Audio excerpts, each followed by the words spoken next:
Bon, c'est parti, critique partie 3, donc c'est la troisième fois que j'enregistre parce que je fais que tousser, j'en ai marre, je déteste tousser, aidez-moi, y a pas besoin de faire une intro, bordel, c'est une critique, voilà. Bref, on va passer directement sur le dessin. Et le premier truc qui m'a perturbé sur ce dessin, c'est la queue. Est-ce que c'est une queue d'orque, de requin ou de dauphin? Oui, non, j'ai l'air conne en disant ça, mais c'est vrai. Personnellement, cette queue m'a perturbé parce que je pense que t'as essayé de faire une vue de côté, un peu comme ça. Et moi, j'ai vu ça. Ce qui n'est clairement pas l'effet voulu. Je pense que c'est soit une mauvaise compréhension de la forme, soit une mauvaise compréhension des ombres. Ou peut-être des deux, littéralement, mais voilà, ça donne pas l'effet, je pense, voulu. Je pense pas que t'as voulu lui donner cette forme. Je pense pas que dans ta tête, tu vois des poissons comme ça. Mais bon. Donc du coup, je pense que le plus gros point de cette critique... À part le fond, voilà, parce que je vais beaucoup passer sur ce fond, j'adore les fonds, bordel. C'est qu'il faut utiliser des références. Les références, c'est super utile. Et beaucoup de gens vont arriver et vont dire, regardez, j'ai fait ce dessin sans critique. Ta gueule, ta gueule, arrête de dire critique.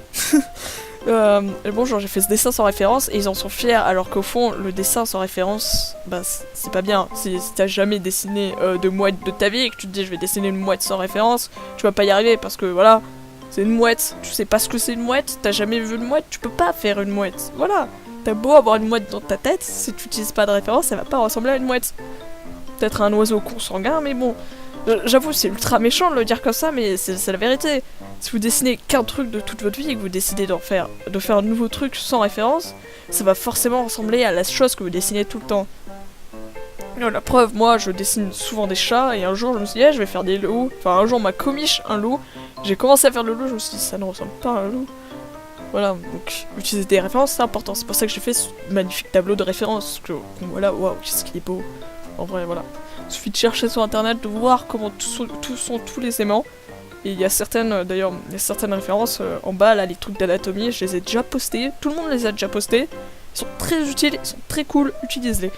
Parce que je vais un peu revenir sur l'anatomie, donc chacune des images vont un peu revenir. Je vais en reparler à chaque fois. Donc, maintenant les points illogiques du dessin. Donc je vais directement passer sur le chat, celui qui saute. En fait, on sait pas d'où il vient. Il vient d'une autre dimension où en fait il a été copié-collé ici. Parce qu'en fait le chat, il peut pas venir de l'herbe déjà. Parce que sinon ça veut dire qu'il saute très haut et qu'il ne fait pas d'ombre. Parce que en plus le soleil est censé venir de gauche. Donc techniquement on devrait voir son ombre, mais il n'y a pas d'ombre. Donc le chat ne peut pas venir de l'herbe. Mais aussi ne peut pas venir de l'eau. Donc... en fait, il peut pas venir de l'eau parce qu'il y a clairement pas d'effet où il sort de l'eau. Et tu peux pas aussi sauter aussi haut en sortant de l'eau.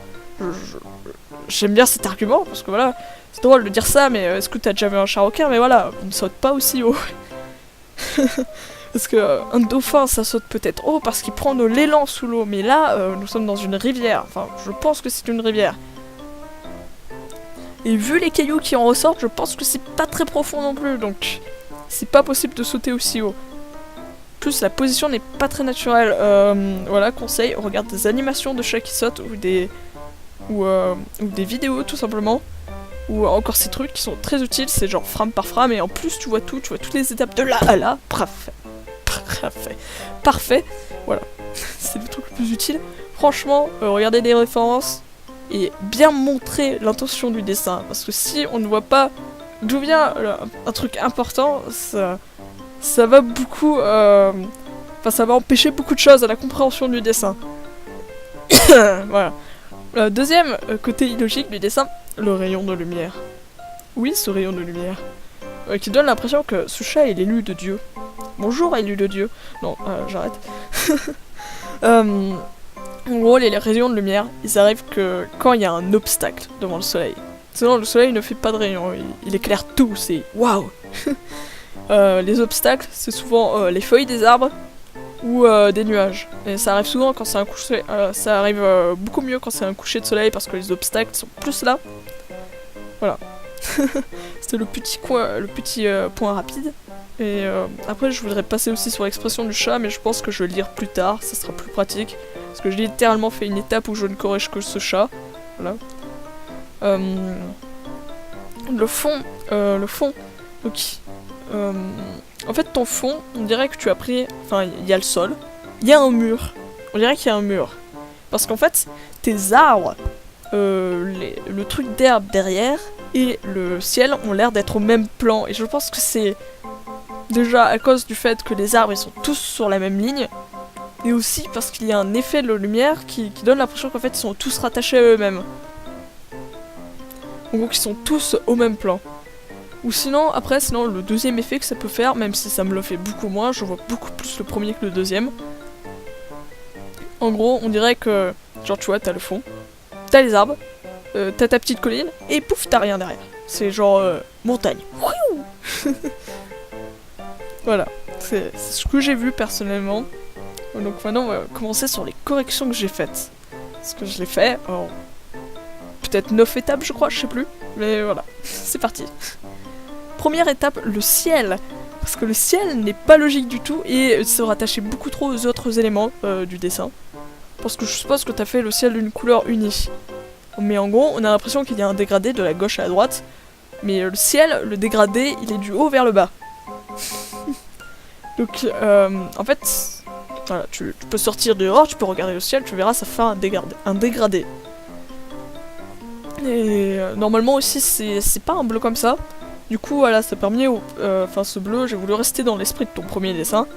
Et aussi parce que ce bleu, il permet de détacher le personnage qui est devant, qui est déjà d'un bleu très foncé. Si je mettais un bleu foncé derrière, bah, ce serait un peu la mort. C'est vrai que ce bleu, en fait, il donne un effet très joyeux, j'aime beaucoup. Donc voilà. Deuxième correction. La profondeur. Donc, le truc que tu n'as pas fait dans ton dessin, c'est qu'en fait, tu t'es arrêté à un plan de profondeur derrière ton dessin. Du coup, il manque beaucoup de profondeur. Et aussi, t'as juste fait plus foncé derrière. Alors que normalement, plus c'est loin, plus c'est bleu et clair. En fait, c'est la perspective atmosphérique. Donc, la perspective atmosphérique, Kezako, bah c'est ce que je viens de dire, bordel.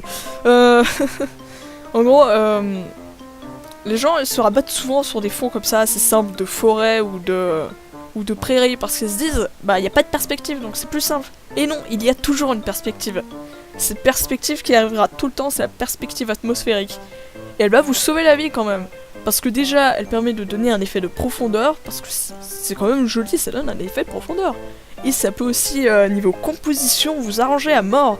Par exemple, voilà, au lieu d'avoir un fond tout foncé, vous pouvez avoir un fond beaucoup plus clair, et donc du coup, votre personnage ressorte beaucoup mieux. Voilà.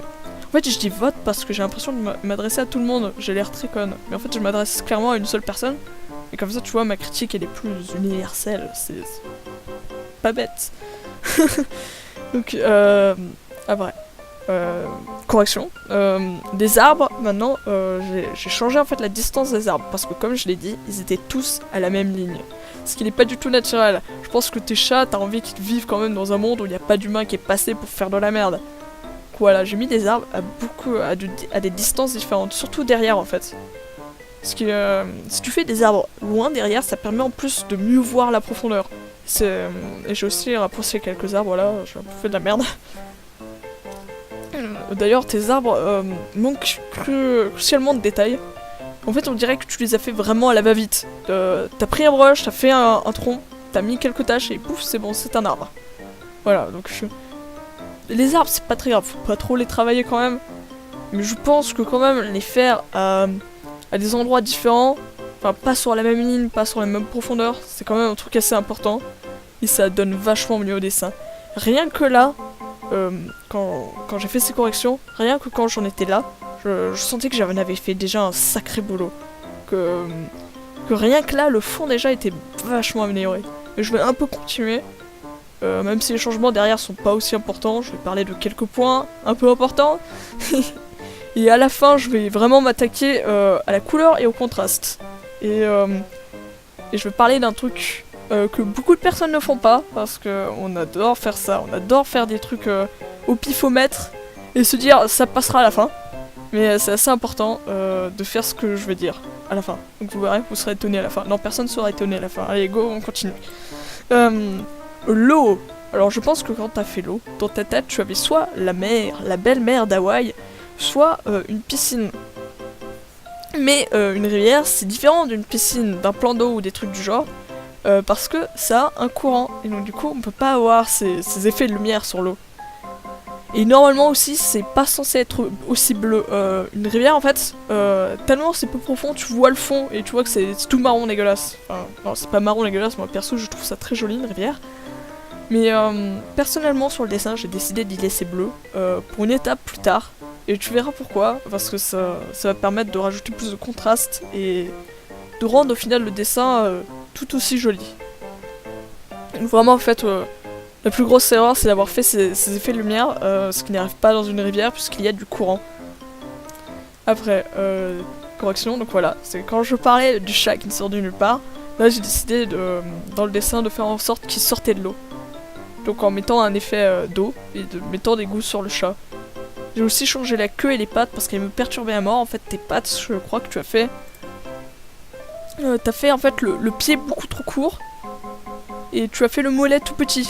Donc il y avait zéro différence, en gros t'avais ton genou, ton petit mollet et le tout petit truc. Voilà, c'était pas très joli. Bon, j'ai pas rajouté les, comment ça s'appelle, les ailerons. Parce que en fait quand je les ai enlevés, j'ai oublié dans quel sens ils étaient et j'ai eu la flemme d'aller revoir le dessin. Donc voilà. Donc j'ai changé la queue, j'ai mis de l'eau, j'ai rajouté du mouvement et j'ai fait en sorte que les poils du personnage, enfin les cheveux, aillent dans le sens en fait où ils sautent. Normalement d'ailleurs la couette elle devrait être plus vers le bas. Mais la flemme. On me dit rien. Donc je continue. Un flou de mouvement, donc c'est pas super important. Tu peux littéralement sauter cette étape. Ça permet de rendre le dessin plus dynamique, mais en même temps, ça peut aussi le rendre plus moche. Faut le gérer en fait. Mais le problème c'est que tu utilises Sei, et sur Sei, il n'y a pas de flou de mouvement, donc c'est vraiment un effet que tu peux pas faire en fait. Parce que quand tu le fais à la main, déjà c'est chiant, et ça peut être moche. Ça a 10 fois plus... Ça a 10 fois plus de chances d'être moche que si tu le fais avec un effet. Donc ne fais pas de flou de mouvement si voilà, si t'as la flemme. Autant mettre de l'eau dans le sens du mouvement, comme ça au moins tu vois, on comprend le mouvement grâce à l'eau, mais t'as pas besoin de faire un flou de mouvement. Pratique, oui. Et après, donc j'avais dit que je reviendrais à ce chat, waouh. Donc la correction, j'ai plus arrondi le dos, parce qu'un chat couché déjà, c'est un dos arrondi. Et aussi, j'ai hérissé quelques poils parce que ton chat, en fait, il a l'air effrayé. Genre, sa tête est effrayée, ses pattes, elles forcent sur le sol, on dirait qu'il est effrayé. Mais le reste du corps ne suit pas ce mouvement. Genre, c'est bien de faire des expressions différentes sur la tête des chats et tout, mais il faut que le corps suive avec. On va plus comprendre un mouvement, par exemple, si quelqu'un est énervé, si tu fais une gestuelle de ouf avec ses mains, genre qu'on dirait qu'il va te taper, là on comprend que la personne est énervée. Mais si tu fais juste une tête énervée et que tu fais un corps de blasé, ça va pas passer. C'est exactement la même chose pour les animaux. En plus, du coup, les animaux, c'est assez difficile de leur faire des expressions si tu leur fais pas une tête assez humaine. Donc si tu fais pas passer l'émotion par le corps, ça va être très compliqué. Donc voilà. Le corps existe dans l'émotion, faut utiliser ce corps. Maintenant on continue. Donc là, plusieurs trucs. Donc le point majeur et le pourquoi j'ai laissé l'eau bleue, Bouncing Light. Donc j'ai vu ça dans un tuto, je sais plus de qui, je le marquerai. C'est super utile ce point. Et pour plusieurs raisons. Déjà parce qu'il permet... Bon, déjà je vais expliquer pourquoi ça arrive. Parce que c'est bien de dire à quoi ça sert, mais pourquoi ça arrive. Donc, le Bouncing Light. Ce phénomène arrive parce que la lumière, en fait, quand elle arrive, elle se reflète sur les objets. Genre, par exemple, elle touche ta table, elle se reflète, et elle va aller toucher d'autres objets, et ça va se refléter, blablabla. Et en fait, quand un objet reflète la lumière reflétée de cet objet, ça va être en gros de la même couleur que l'objet. Par exemple, si t'as une grosse balle rouge, la lumière se reflète dessus, tu vas avoir une petite lumière rouge. Voilà. Après, tout dépend de la transparence de l'objet ou de l'intensité de la couleur, etc. Donc là, du coup, comme c'est de l'eau, j'ai décidé de mettre des petits reflets bleus pour qu'on comprenne que, voilà, l'eau, elle est là. En gros, faire une bouncing light, ça permet de faire plein de trucs. Déjà, ça rattache les personnages au fond. En gros, la couleur est rappelée sur les personnages, et on a plus l'impression que les personnages sont dans le fond. Et cette bouncing light, on peut le faire avec le ciel, en fait. le ciel, il peut faire des petits effets bleus sur les personnages, ce qui permet du coup de voir que les personnages font partie de cet environnement. Et c'est cool parce que en gros ça rend l'ensemble cohérent. Je sais pas parler, cohérent, voilà, cohérent. Oui, bravo. En gros l'ensemble est cohérent parce que les couleurs du coup elles sont là pour quelque chose, etc. Et aussi cette bouncing light, elle permet un autre truc, c'est de mieux en fait voir les formes du personnage. Du coup, comme ça fait une lumière secondaire, elle va prendre la forme. Enfin, en gros, ça va faire comme tes ombres, sauf que ça va être d'un point de vue différent, et donc du coup, on va mieux pouvoir comprendre la forme du personnage. Donc, et j'ai aussi rajouté un truc, une petite astuce Kuturi, si t'as la flemme de préparer tes dessins à l'avance, et donc du coup, voilà. Si tu remarques que tes personnages ne ressortent pas trop sur le fond, rajoute des petites lignes autour de tes personnages. Ça aide beaucoup, ça permet que ton personnage ressorte en fait. Parce que des fois, t'as certains éléments, ils ont un peu les mêmes valeurs, donc du coup ils se confondent et t'as pas l'impression de beaucoup les voir. Donc en rajoutant ces petites lignes, ça se différencie, c'est plutôt cool. Dernière petite étape, j'ai rajouté des ombres.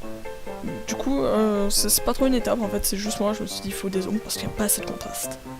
Et le contraste et les couleurs, c'est un truc qu'il faut penser directement. Parce que c'est bien de faire tout le dessin, puis à la fin de se dire je veux ces couleurs, je veux ces machins. Mais si tu penses pas directement, tu peux faire de la merde. Ou tu vas faire de la merde, voilà, au choix, tu vois. Non, c'est pas au choix en fait, ça dépend de si tu sais bien gérer les couleurs ou pas. C'est mieux de penser à tes couleurs avant. Parce que le contraste, c'est un truc ingérable à la fin. Même sur Photoshop où tu peux gérer le contraste assez précisément, t'auras des couleurs saturées toutes moches, voilà. Je vais pas mentir, c'est délicat. J'ai essayé de corriger le contraste, ça fait des couleurs dégueulasses et j'ai abandonné. Donc, il faut penser aux couleurs avant. Et donc du coup, je donne une petite astuce, mais ça marchera mieux pour les gens qui font du painting. Parce que quand tu fais un line, tu fais les couleurs à la fin, et tu penses pas à faire les couleurs avant. Alors que quand tu fais un painting, tu fais souvent ton sketch avec les couleurs directes, et tu mets tout au propre. Donc astuce générale. Ah putain. Astuce générale, tu fais un petit sketch, tu le copie-colles plusieurs fois, et tu colories ce sketch plusieurs fois, pour voir, en gros, enfin tu colories ce sketch avec des couleurs différentes, pour voir en gros, en fait, quelles couleurs vont coller le mieux, quelles couleurs vont donner un meilleur contraste, qu'est-ce qui va rendre ta compo mieux. Aussi du coup, un autre truc, varier les angles de vue. Parce qu'on fait tous, en fait, les angles de vue, soit de devant, soit de côté, soit de devant. Et c'est pas très intéressant, je vais être honnête, voilà. Genre de devant, ouais c'est cool, c'est de devant, voilà. Mais pourquoi pas de trocard, pourquoi pas contre-plongée, et des trucs du genre. Varier c'est super cool, ça permet encore de donner des effets de profondeur.